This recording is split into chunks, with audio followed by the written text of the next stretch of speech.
welcome along to another episode of this FM21 Build a Nation story from Bangor City with me, Daniel. We're back today for part 117. We've got what should be a comfortable second leg against Greek side PAOK in the Champions League third qualifying round. We're playing for a place in the playoff and to get one step closer to Champions League group stage football again. We'll also have the second part of our summer review for the big changes that are going on in Welsh football. We've got a few transfers pending ourselves and we'll have a look at which ones we should and shouldn't sign and make decisions on those. And also, looking ahead to the rest of the season, we'll have a look at the Welsh coefficient, TNS's progress in Europe as well, and whether we might be joined in the group stages of European competitions by another Welsh side for the very first time. If you're looking forward to finding out how that goes and whether we can get our comfortable win wrapped up, please do chuck a thumbs up on the video. Subscribe down below for daily FM21 content from two long-term stories. The head coach is going to be a massive one tomorrow, as we try and decide what our future's going to be, or will it even be the end? We'll find out the answer to that in the next episode, and I've got a sneaky suspicion that this season here in Wales is going to be absolutely massive. If we have a quick look at the schedule for what's been going on since you were last with me, it's actually been pretty much deja vu, because we got a really good win away in Greece, a 4-0 victory against PAOK in the first leg of this Champions League qualifier. 2 goals for Kane Walters, 2 goals for Tom Jones, who's come back from the Euros, a different player. But then we had our same very close call and almost a shock in the League Cup second round. We relied on penalties for the second year in succession. Kresimir Loza got us back on terms.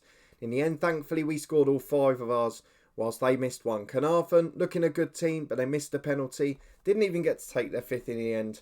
And we survive, we get through, the quadruple still on. And we've got lower league opposition in the next round as well. But a little bit of a fright on the pitch there, not everything going swimmingly.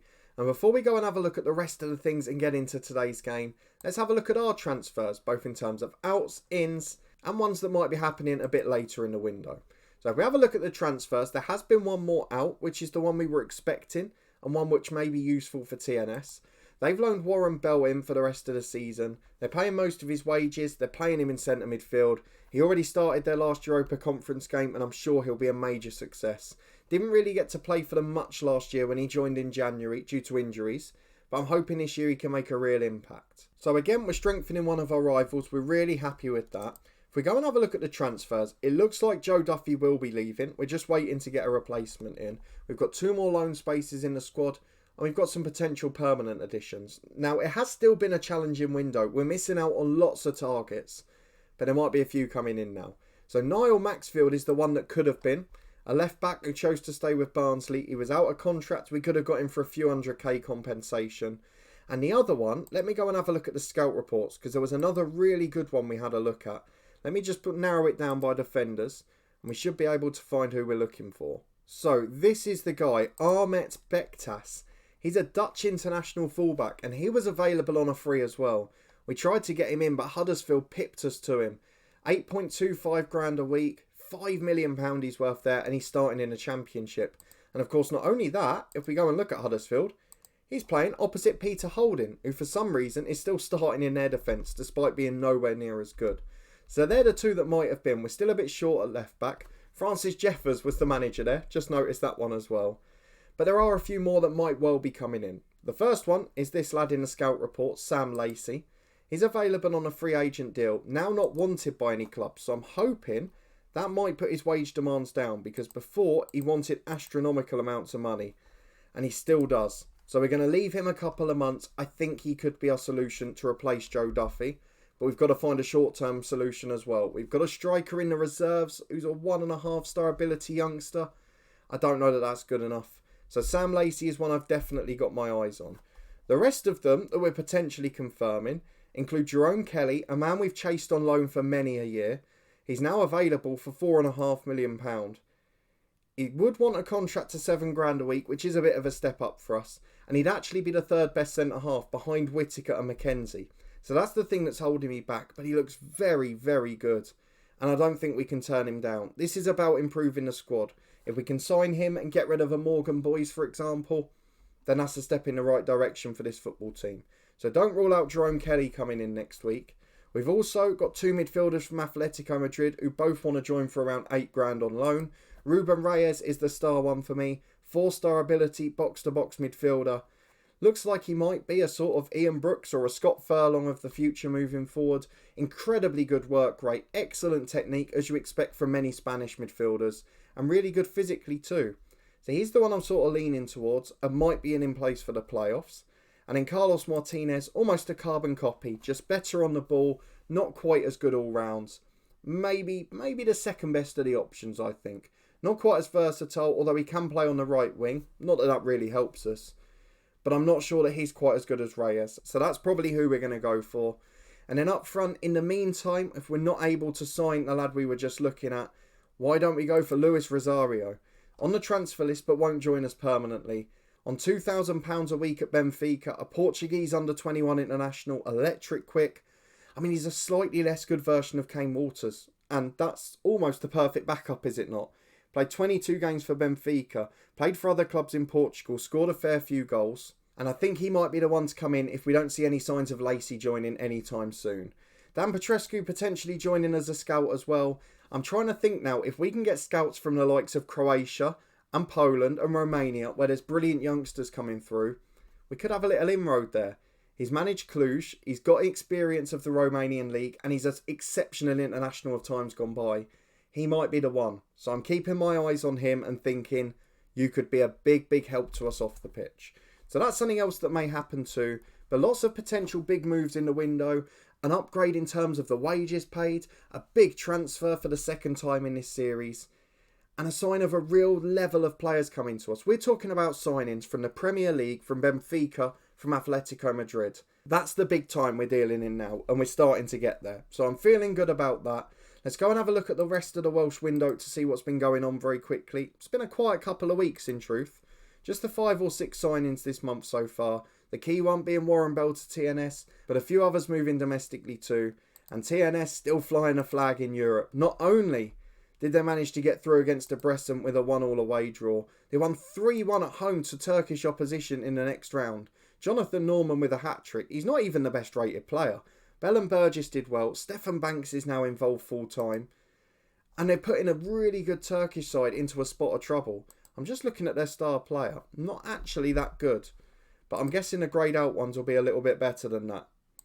They are a fair amount better. And they're better than TNS's players. So they're doing a really good job to be 3-1 up.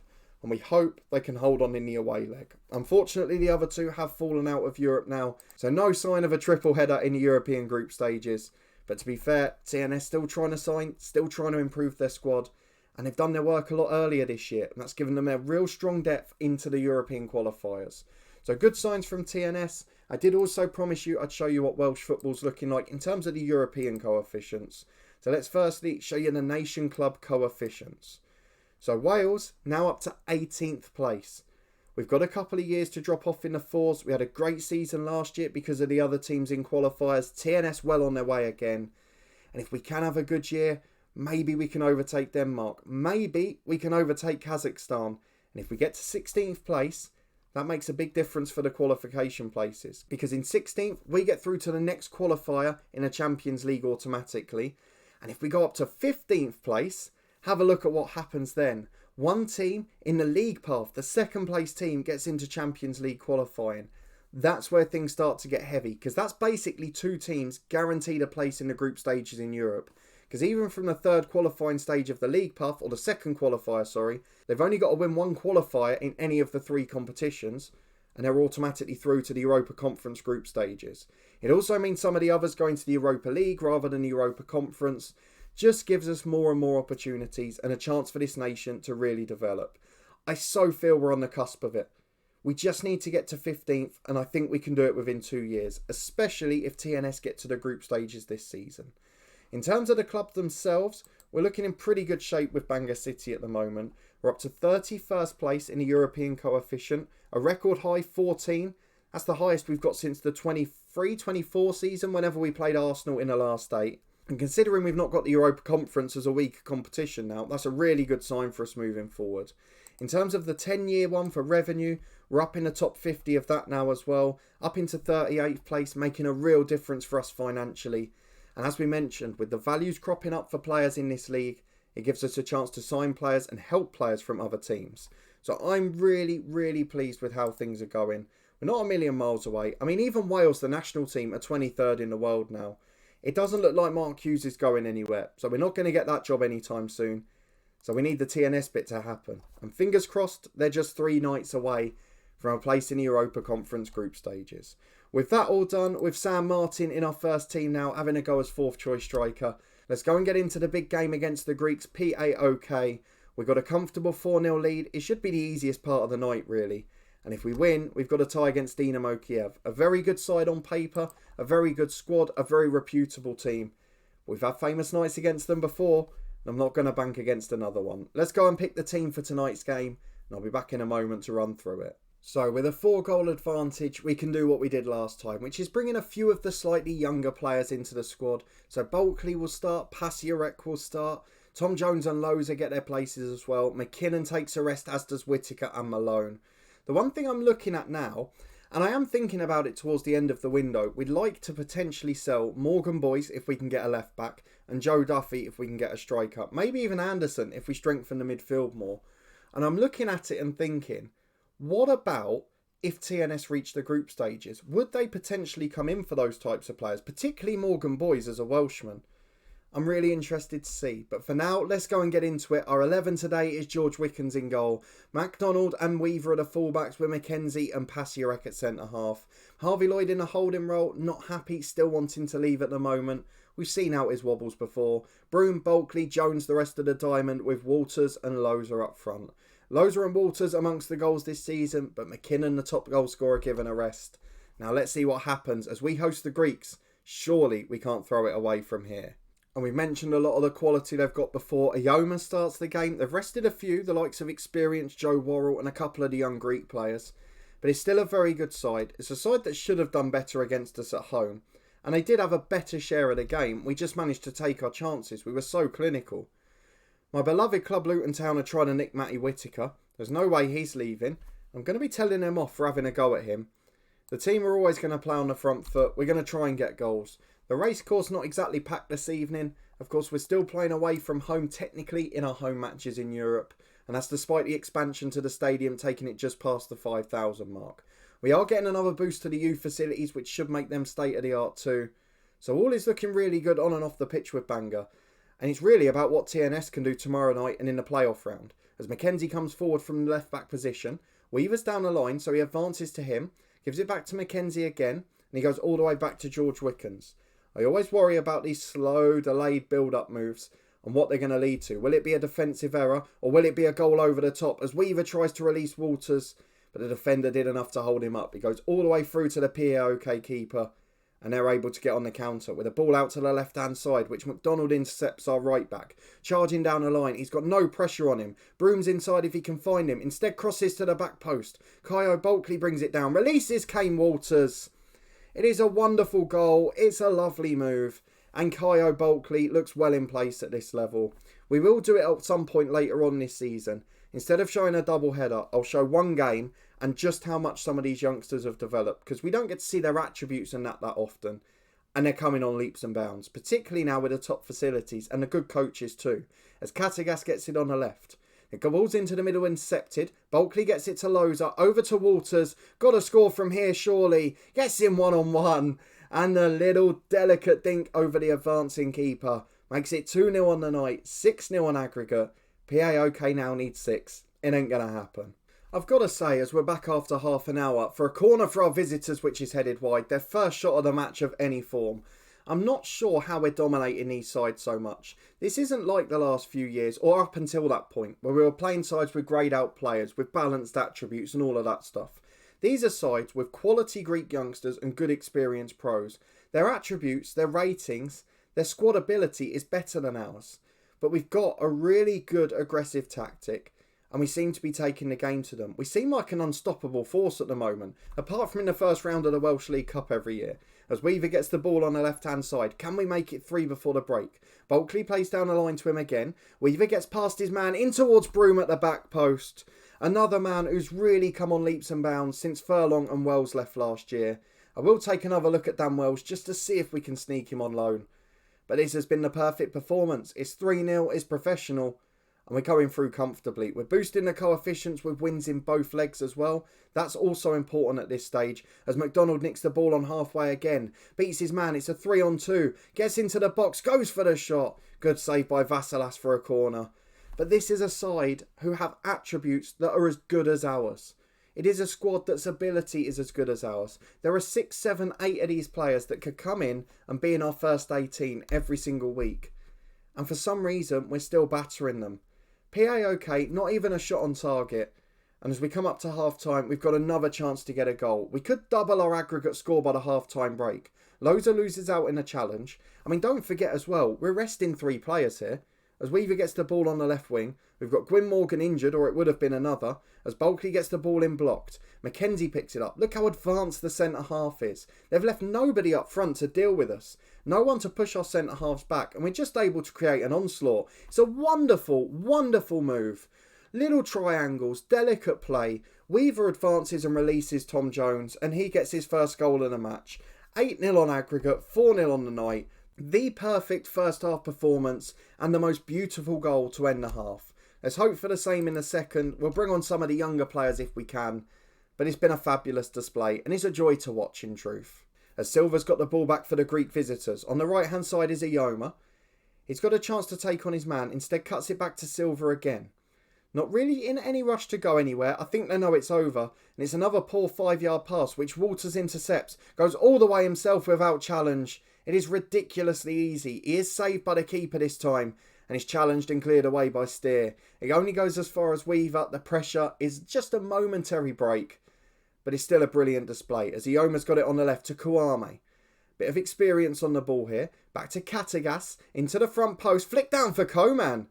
Now we had a little glitch there in the delay. I'm not sure what caused it. Maybe a potential penalty shout. Del Vecchio, we looked at him before. Brilliant young winger, better than any of our players. As Passiorek gets the ball in the centre-half position. He's got an overlap from McDonald if he can find him. Broom's drifted wide for support as well, but McDonald tries to go alone. Beats his man, gets the cross into Bulkley. Volley's just over the bar. An hour on the clock here. It's been a brilliant display, and I think we're going to have to go and make some changes. It's still 4-1 on the night as we've got a throw on the left-hand side with Yesden Weaver. Walters brings it down for Weaver again. Chance to cross, Jones is there. And the keeper can't get enough on it. It was a strong hand. He did as much as he could. But it still goes into the side netting. 5-1 on the night, 9-1 on aggregate.